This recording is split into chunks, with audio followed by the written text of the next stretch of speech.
Neurovember is a month-long readathon all about how brains and minds work. There is a very fun giveaway this year. So I really hope that you will join me in this event in November. Hello friends, and welcome back to my channel.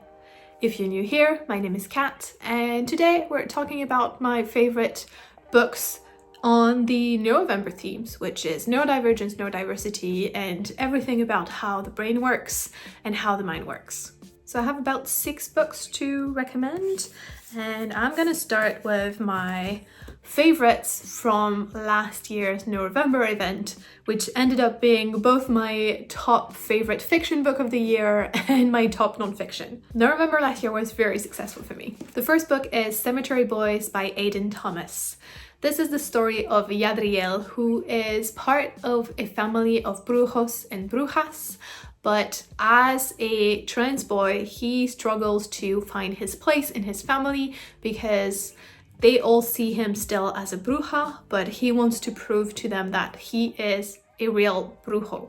To do that, he summons a spirit who happens to be Julian, a boy from his school with quite of a rough reputation. This is a YA fantasy contemporary novel with amazing trans representation and ADHD representation. I absolutely love this book. Again, this was my favorite fiction from last year, and it's a book that I read for Neurovember that I would have not picked otherwise. I also highly recommend the audiobook narrated by Avi Roque. I think he does an amazing job, and it's really nice that the audiobook narrator is also Latinx and trans. So again, Cemetery Boys by Aiden Thomas, fantastic book. Next we have Empire of Normality by Robert Chapman. The subtitle is Neurodiversity in Capitalism. This book looks at the history of the disability and neurodiversity movements and how they interact with the rise of capitalism and how the pressure of capitalism led to the definition of what we would call a normal mind or normal brain, kind of the neuronormativity of it all, and how it's actually hurting every one of us. It's a fairly short read. It is quite dense, but not in a bad way. It's dense in the sense that there is no fact to this book. It's extremely well researched, extremely interesting, very clear, very well written. There's a lot of information in there, so it's something that you would want to read a bit slowly to digest it. And I think it's really worth it. I think, again, it's a very enlightening book and something that I wish everyone would read. Next, we have one of my favorite books of all time, and if you've been following this channel for a little while, you've definitely heard me speak about this book. This is A Winter's Promise by Christelle Dabos, and it is the first book in the Mirror Visitor series. In this book, we're following Ophelia, who is living on an arch and having a very quiet, peaceful life working in the family museum. Ophelia is quite a special lady because she has some magical abilities. She is able to touch an object and immediately see its past, but she also is a mirror visitor. She's able to travel through mirrors. And while the power related to objects is quite common in her family, like it's the specialty of all the branch of her family to have powers with objects, the mirror visiting thing is a bit unique and more rare. And so we're picking up the story as Ophelia has been betrothed with a mysterious man from another arch. His name is Thorn, and he's quite mysterious and quite cold and not very friendly. And so she is forced to marry this man and to be sent off to this other arch very far away to live with him, learn to know his family, discover his powers, and also navigate all the court and political intrigues that are going on in this place.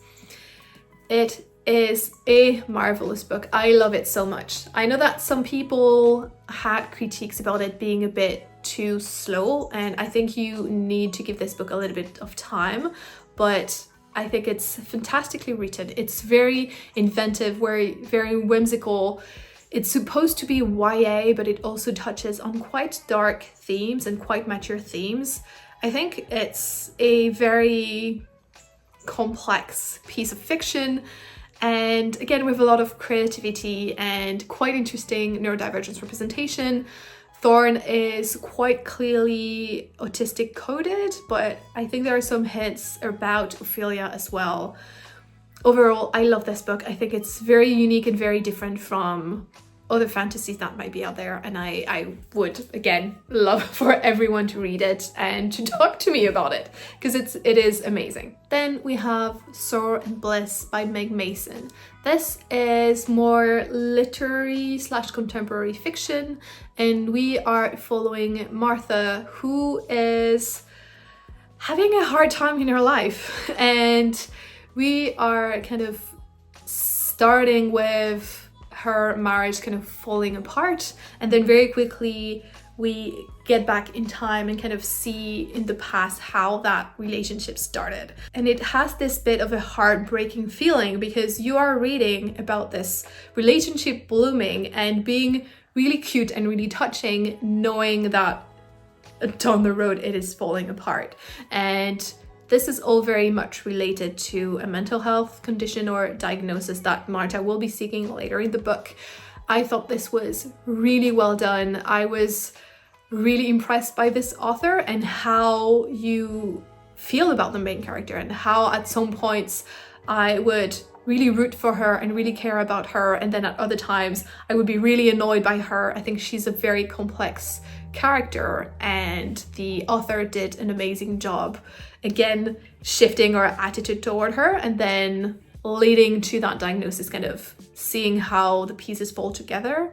And about the diagnosis, I think also this is a very well done representation of just showing how that can suddenly shift how you see your life to that point, and how you see it through a different lens, and how both soothing is not really the word, but how suddenly things make sense, but how it can also be heartbreaking.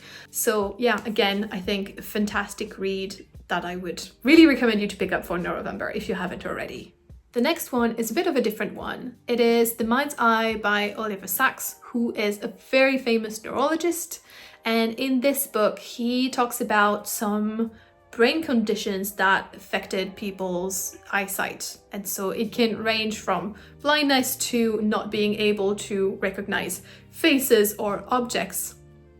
And having my sight impacted in such a drastic way is one of my biggest fear. And I think it's probably the case for a lot of people, because as humans, it is one of the senses, if not the sense that we rely the most on, compared to other species like dogs who rely more on their sense of scent, for example.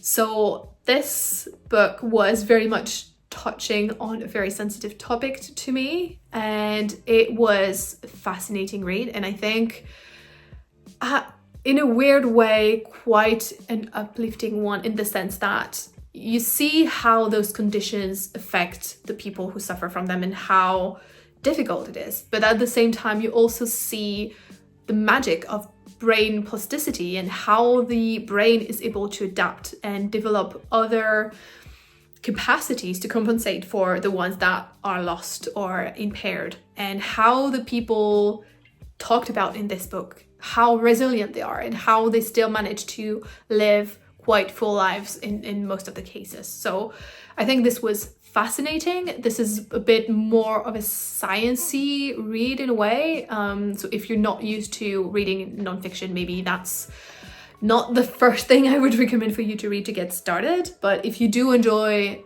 nonfiction, then I think this one is a fascinating one and I would highly recommend. And then we have Strong Female Character by Fern Brady.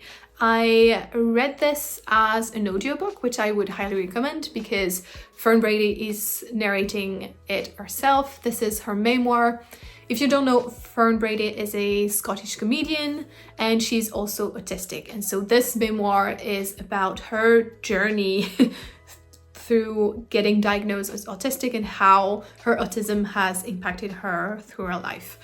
I thought this was really well done. I was expecting something very funny because again, she is a comedian and there is some humor to it, but it's also quite a heavy read, but such an interesting one, and it brings a very interesting perspective on autism. So I would highly recommend, and as well, again, recommending the audiobook. Then the next one is a bit niche because I don't think it's been translated into English, but that's only if you read French. This is Comme un oiseau dans un bocal by Lou Luby, which is a graphic novel that I've already talked about quite a bit on this channel. It follows Birdo and Raya, who are two people with high intellectual potential, although it shows up in very different ways in both of them.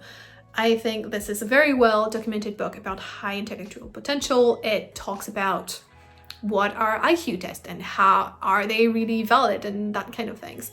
It is, again, an amazing read. I'm really repeating myself here. So if you do read French, I highly recommend. And if you know of a French to English translator, please send them this book, because I would really want it for it to be translated so that more people can read it. It's very great on this topic. It's the best thing I've read on the topic of high intellectual potential. So those are the books that I've read and that I absolutely love related to the topics of Neurovember. But then I also have 3 books that I'm hoping to read in November for the event. The first one is Six of Crow by Leigh Bardugo. I don't know much about the details of the plot. I just know it's a very well-loved YA fantasy novel, which is a heist story, so quite original for a fantasy novel. And I've heard that there is quite a bit of disability and neurodivergence representation in this book.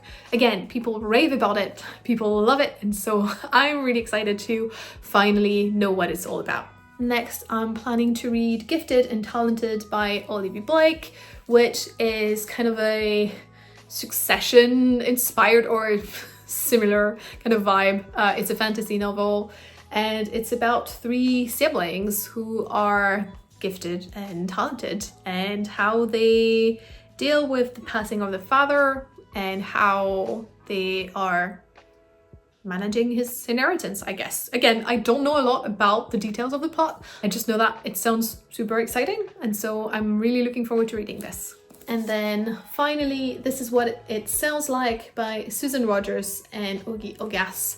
This is a non-fiction book about why we love certain music, and I think it's quite interesting, especially in the context of Neurovember, because Susan Rogers was like a music producer for many years, and she pivoted her career to become a neuroscientist, which is quite amazing. And so I'm really curious to learn more about what, I'm not sure it's really what music does to your brain, but more like why your brain loves certain kinds of music. So yeah, it sounds really cool. It's been on my TBR for way too long, so I really hope I get to it. And it's also part of my 25 for 2025 list, so that would be very nice to cross it off before the end of the year. So there you have it. Those are my favorite books about neurodivergence or Neurovember related topics, and the books I'm hoping to read in November for the Neurovember event. If you want more suggestions and recommendations, you can find the Neurovember Google Doc in the description below, where I've compiled many book options for you to read based on the different prompts for the event as well.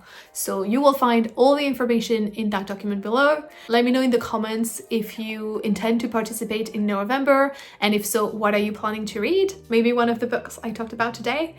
And as always, thank you so much for watching, and I hope to see you in the next one. Bye bye.